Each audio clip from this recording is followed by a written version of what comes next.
Commander Aaron Vale gripped the control yoke of the shuttle Asterion. As the ship pierced the swirling green mists of the verdant expanse, through the cockpit's reinforced canopy, he watched the swirling nebula clouds refract the dull glow of distant stars into jade and emerald patterns of breathtaking tapestry, made all the more haunting by the silence of his solitary mission. For 8 months, ever since he departed the heaven world of Elysia, his only companions had been the hum of life support systems, the software of the gravity compensators, and the flickering status lights along the instrument panel. Aaron's reflection in the glass stared back at him, angular features sharpened by weeks without a proper shave, eyes dry from too many hours of scanning data logs. He flexed his fingers, knuckling the cold metal of the console. The great exodus had left humanity scattered among half-forgotten outposts. The Imperial Archives had whispered of a facility rumored to house terraforming technologies, capable of rejuvenating dying worlds. His orders: locate the outpost, assess its functionality, and relay any salvageable assets. A sudden flash of static broke the hush. Aaron toggled the comms. Log entry to 191. He said into the recorder. Asterion has entered approach trajectory. Outpost coordinates locked. Sector 47 Delta. Subsector 12. No other traffic detected. All systems nominal. Beginning final descent in T-10 minutes. Commander Vale out. He swallowed. Final descent meant no turning back. Outside the viewport, the silhouette of the outpost began to resolve itself, a skeletal framework of rusted hull plating, half buried in crystalline dunes that glowed faintly beneath layers of moss-like lichen. Massive spires, once gleaming towers of pure titanium, now sagged under centuries of neglect. The structure sprawled across the dunes like an ancient leviathan stranded on an alien shore. Aaron initiated the shuttle's retro thrusters. The Asterion lurched and angled downward, dust pluming in emerald clouds. The landing bay doors of the outpost, long stilled, groaned open in a chorus of protesting hydraulics, their power mysteriously still alive. After 789 years, Aaron guided the shuttle onto the landing pad, marveling at the echo of ancient engineering. Boots clanged against the steel decking as he suited up.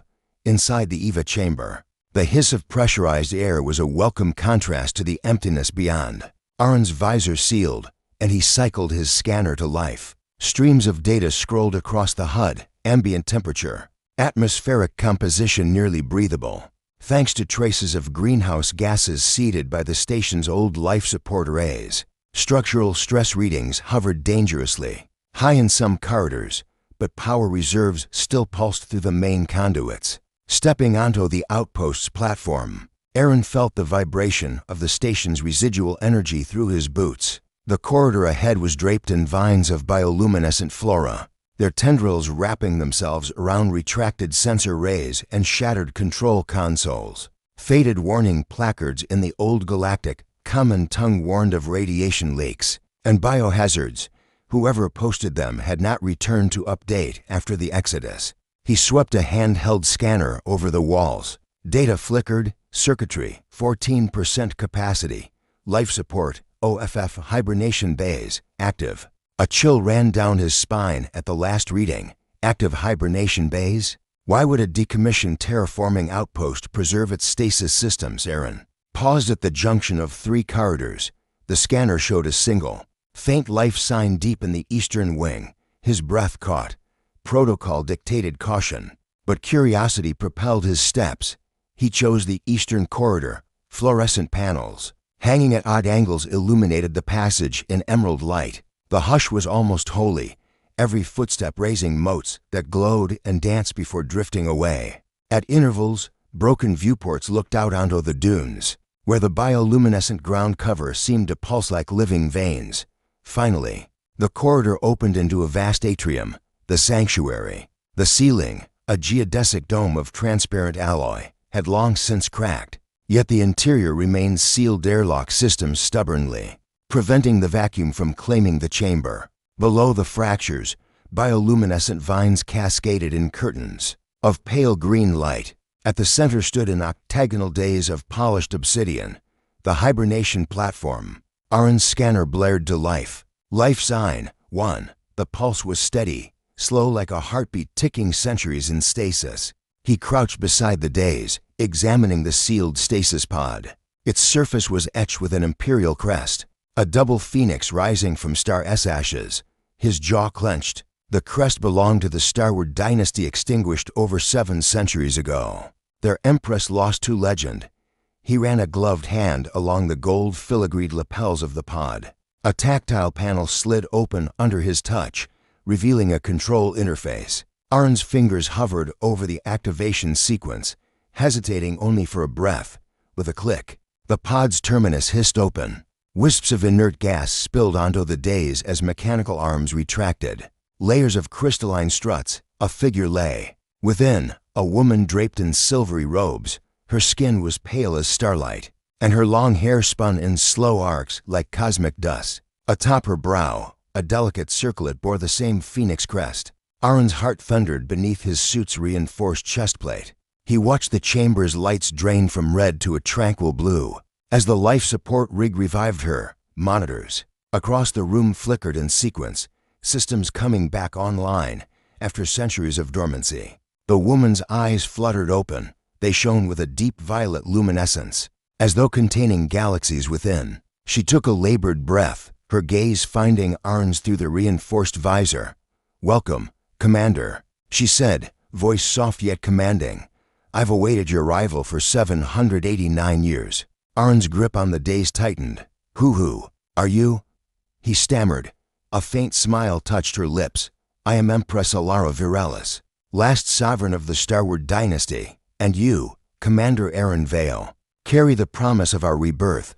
Arn's breath caught in his lungs. The myths, the rumors, the centuries-old whispers, they were all true. He straightened, adrenaline routing through him. "All of this for me," he whispered, eyes wide with the weight of destiny. Alara inclined her head. "All of this. For us, in that moment, among the flickering lights and bioluminescent arches of a forgotten sanctuary." The lone astronaut realized his mission had changed forever. The heavy airlock doors slid shut behind Commander Aaron Vale with a cavernous groan, sealing him and the newly awakened Empress Alara Viralis inside the sanctuary. The hiss of repressurization mingled with the distant hum of antique generators, kicking back to life a delicate chorus of machinery awakening after centuries of dormancy. Arn's visor reflected the pale emerald glow of bioluminescent vines draping the domed chamber, their tendrils swaying as though stirred by a phantom breeze. Alara rose unsteadily from the obsidian days, each movement deliberate, as if pieced together by memories long frozen in time. Her silver robes woven with threads that caught stray light like starlight whispered across the polished tile floor. Despite a faint sheen of frost on her skin and the mechanical rasp of her first breaths, her bearing was regal, imperious, her gaze both inquisitive and patient. Arn's heart pounded in rhythm with the restarting life support monitors. He thumbed the release clamp on his helmet, and with a soft hiss, the visor retracted. Warm, humid air washed over him, carrying the scent of moss and ozone. Hesitant, he held out a gloved hand. "Alara," he said at last, using the name emblazoned on the archival files he'd accessed en route. "You're safe now. I'm Commander Aaron Vale." She inclined her head, brushing back a cascade of silvery hair. "Commander Vale," she replied, her voice rich and calm. "Protocol suggests I should inquire after your well-being, but I find my first priority is gratitude. You have fulfilled a promise made centuries ago." A knot of questions tightened in Arn's chest, but he forced a steady tone. "I don't understand. Why would you wait here? Why preserve this outpost for 789 years? Alara turned, beckoning him to follow as she glided toward a walkway circling the central days. Underfoot, slim conduits once dormant glowed with renewed energy. Vaulted alcoves in the stone walls held vault-like doors, each sealed with the imperial phoenix crest. Alara paused before one. "When our dynasty fell, our enemies believed the line extinguished," she began, voice echoing softly. "They destroyed our fleets, scattered our subjects, and hunted the royal heirs. Yet even in defeat, I swore our legacy would endure. This outpost was constructed as both sanctuary and safeguard, a seed vault of knowledge and life. Therein, lie the arts of world building, the genetic archives of lost species, and the final repository of my counsel, the directive of renewal. She pressed a slender finger against the crest, and the door groaned open. Beyond, in recessed databanks carved from obsidian, lay holocrystals glowing faintly, data cores, encoded with centuries of imperial wisdom. Arn's eyes widened as he stepped inside. Scanning row upon row of crystalline cylinders, these cores contain more than records. Alara explained. They hold living algorithms, adaptive terraforming, protocols, ecological simulations, even the genome splices of extinct Terran flora. My people designed them to rebuild entire biospheres from nothing. Arn's breath caught. You mean you intended to seed life anew, she finished. Here, I planned to wait until an heir of pure lineage could reclaim the throne, reassemble our scattered worlds, and ignite the phoenix once more. He hesitated. But why me? I'm no royal. Alara's violet eyes softened. I searched the archives for markers, genetic threads woven through our line. During the flight from Elysia, I preserved not only my own DNA, but that of distant cousins who had colonized frontier systems. You are the culmination of that hidden lineage. The scanner detected your biomarkers as soon as you breached the airlock. A shiver ran through Aaron. So all this your years in stasis. The Outpost's hidden power reserves it was to preserve hope until I arrived. She let a single nod, a gamble against oblivion, against defeat, and I fell into this sleep, trusting that time and fate would guide the heir here. He moved back into the atrium, eyes drawn to the intricate latticework of the dome overhead. Fractured, but still intact, dust motes drifted through the cracks like fragments of stars. But why awaken me now? Why risk exposure? Alara's gaze followed his. Our galaxy's balance shifts. Scans from the orbital arrays show renewed conflicts on Solaria Prime and the mining worlds of Ivoris. The Shard Consortium tightens its grip on trade routes. If we remain hidden, the chance to restore order and life may slip through our fingers. Aron's jaw clenched. Then we must act swiftly if we can power up the terraforming engines. Seed atmospheric processors on barren worlds. Alara raised a hand, and the chamber dimmed.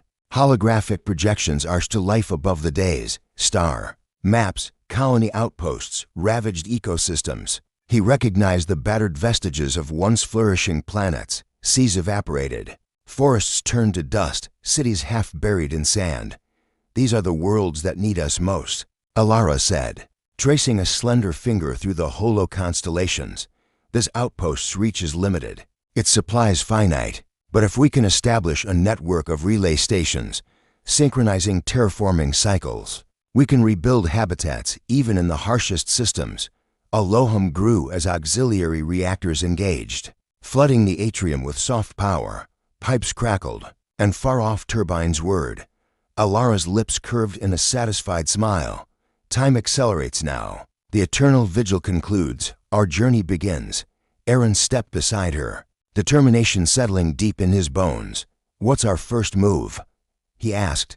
Alara's eyes ignited with imperial fire. First, we awaken the rest of the council. She gestured to the towering stasis silos at the chamber's periphery. There lie generals of our fleet and masters of science. Their counsel will be vital, but they will not stir until the life support grids are fully restored. He surveyed the outpost, suddenly alive with energy. Corridors bathed in amber. Light, maintenance drones hovering to clear debris. Control consoles booting ancient operating systems. Then we have work, he said, voice steady. Alara placed a hand on his shoulder, a gesture both maternal and fraternal.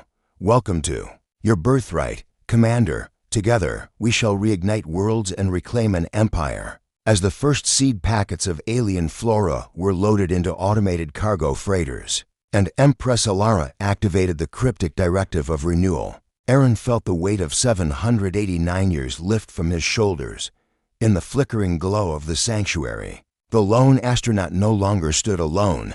He bore the promise of a dynasty reborn, and with it, the hope of countless civilizations waiting to bloom once more.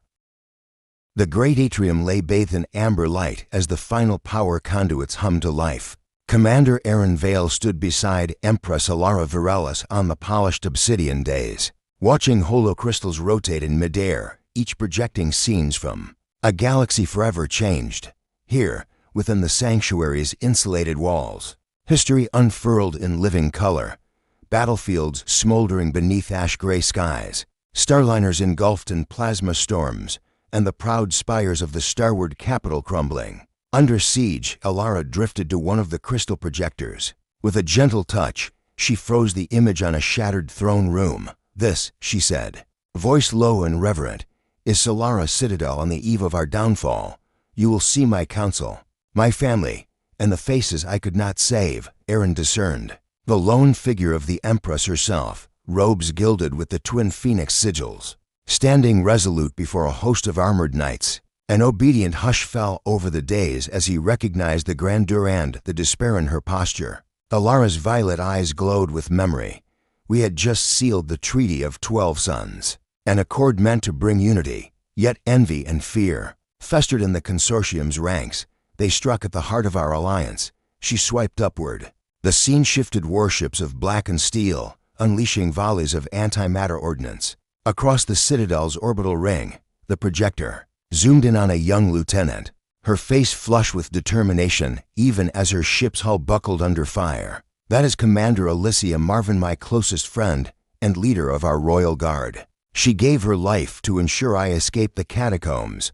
Alara paused, breathing catching. "We tunneled beneath the city, carrying what remained of our treasury and archives. We boarded the Aurora's Hope, the last vessel capable of bypassing consortium blockades."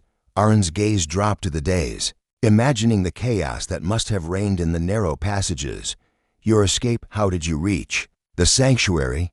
he asked, heart heavy at the thought of so many sacrifices. She traced a ghostly line on the dome's cracked ceiling. Hidden beneath the citadel was the passage of the Phoenix, an ancient teleport array. It jettisoned us here, rebuilding our forms through quantum reconstitution. But the passage exhausted itself in the process. I awoke alone, the array immobilized by overload. A low mechanical thrum sounded as maintenance drones distributed nutrient gels and calibrated medical units. Empress Alara's robes curved around her as she descended from the dais, leading Aaron down a ramp cloaked in iridescent vines. The corridor beyond was lined with crimson banners, the last surviving emblems of her lost empire. "This hall," she explained, "once held our council of sovereigns, 12 rulers who governed under my guidance. Each stood at a pillar representing hope, wisdom, courage." Her hand hovered over one banner depicting a falcon in flight. "Courage," she lingered. "Their General Rax Terran, master strategist, he fortified every fortress from the outer moons to the core world. Without him, our resistance would have collapsed." They stepped into a semicircular chamber where 6 massive stasis pods waited in silence, their alcoves dark. Alara paused before the central pod, marked by a phoenix blossoming from a star. "Here lies my consort, Lord General Darian Viralis. His valor is legend. He repelled the consortium's dreadnoughts at Thalassa Ridge. But when our fleet fragmented, he remained to lead the rear guard, buying time for civilians to flee." Aaron swallowed. "He stayed behind knowingly." The Empress nodded, eyes distant. "He chose honor over survival.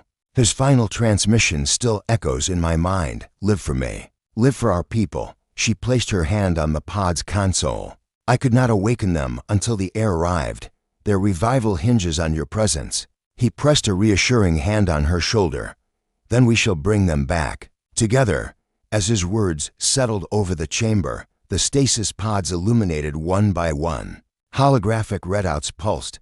Chamber 1 offline. Chamber 2 offline. Chamber 3 activating. A faint hum rose as coolant circulated and biostasis fields fluctuated. Empress Alara guided him to a side console, her fingers dancing across translucent keys, unlocking safety protocols. "Each council member will require a unique neural interface to recalibrate their memories," she warned. "The archives here are incomplete. We must also update them on the galaxy's new order." Aaron nodded, absorbing the weight of the task.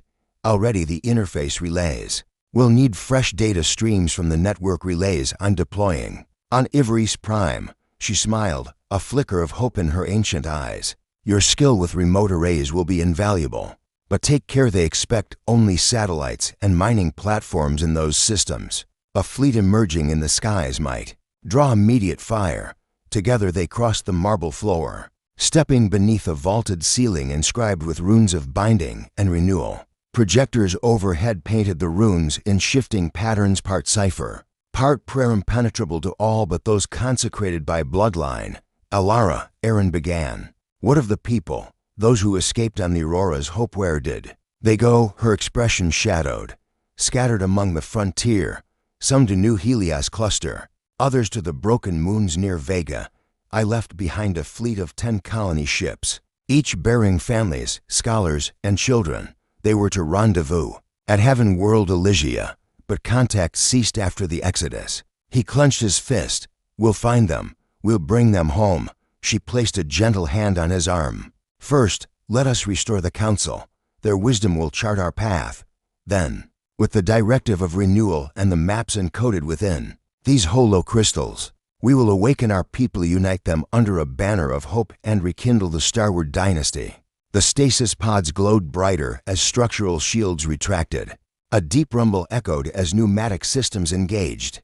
Empress. Alara's cloak brushed the floor as she advanced toward the first chamber, resolute. Aaron drew a steadying breath. Then chronicle our exile, he said firmly, so we know the price of our rebirth. Alara's lips curved in a fierce smile.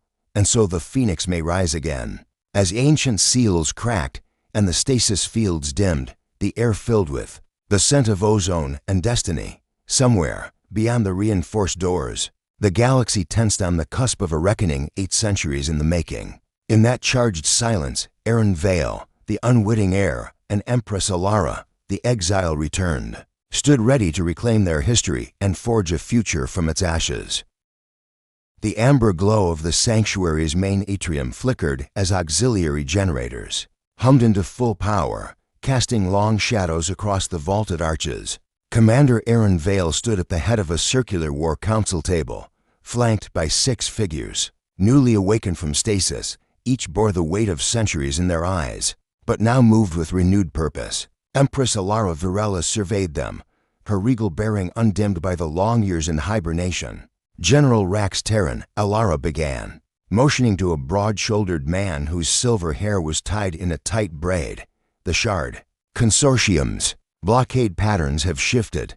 You must revise our fleet's infiltration routes to avoid detection. Rax's gravelly voice rumbled. Already in progress, Your Majesty. The new vector skirts the outer asteroid belt. It minimizes consortium sensors and maximizes cover. He tapped holo controls and projected a 3-dimensional star map. Red blockade zones dissolving to reveal hidden corridors. Beside him, Lady Solini Reese, mistress of biogenesis, studied rotating models of rolling hills and swirling oceans. The terraforming prototypes aboard the Elysian Dawn are ready, she reported, her fingers dancing over the interface. We can seed breathable atmospheres on 3 worlds within a fortnight. Chelanus 3. Aurelia Prime, and the moon of Iscarus. Vines of bioluminescent algae curled from her sleeves, a reminder of her mastery over life's building blocks. Aaron steadied himself at the table's rim.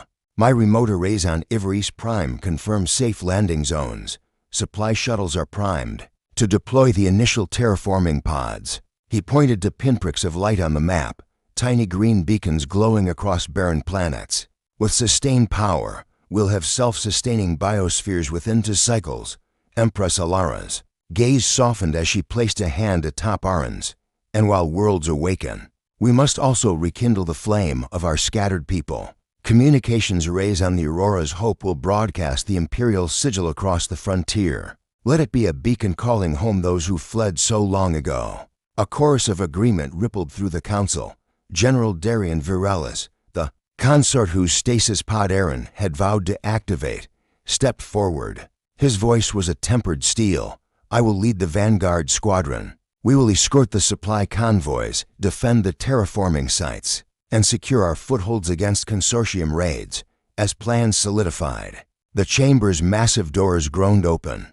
Drones streamed in, bearing crates stamped with the Imperial Phoenix. Technicians and engineers awoken en masse by the restored systems lined the corridors. ready to translate council decrees into action. Aaron felt the pulse of inevitability. After 789 years, the Starward dynasty stirred from its cocoon and stretched its wings. Outside, under a sky spangled with unfamiliar constellations, the first freighters cleared the atmosphere. Below them, Chalana's II's red dust plains glimmered under twin suns. On the planet's surface, automated landers dispersed clusters of seed pods and atmospheric processors. Within hours, fine tendrils of green began snaking across the soil.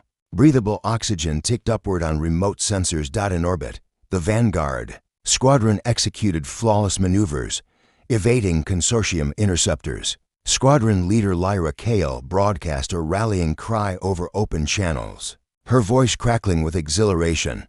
To all listening, the Empress lives, the air commands, and the Phoenix rises anew. Join us in the stars or fall to the abyss of history. Back at the sanctuary, Alara and Aaron stood at the domed overlook, watching the holo projections of awakening worlds. Alara's hand found Aaron's, their fingers entwining like the destinies they now shared. We have ignited the first sparks, she whispered. But a new empire is more than planets, and Fleetsit is the people who will shape its soul. Aaron met her gaze, determination flaring in his eyes. Then we'll give them a future worth fighting for. As orbits aligned and the first colonists descended in shimmering shuttles to birth new civilizations, the long night of exile yielded to a dawn of promise. Across 3 worlds, oxygen-rich air billowed through the first forests. Across the frontier, messages of hope rippled through hidden enclaves, and high above the void, the Starward banner unfurled once more, its phoenix blazing, a testament to Endurance unity and the unbreakable spark of life reborn.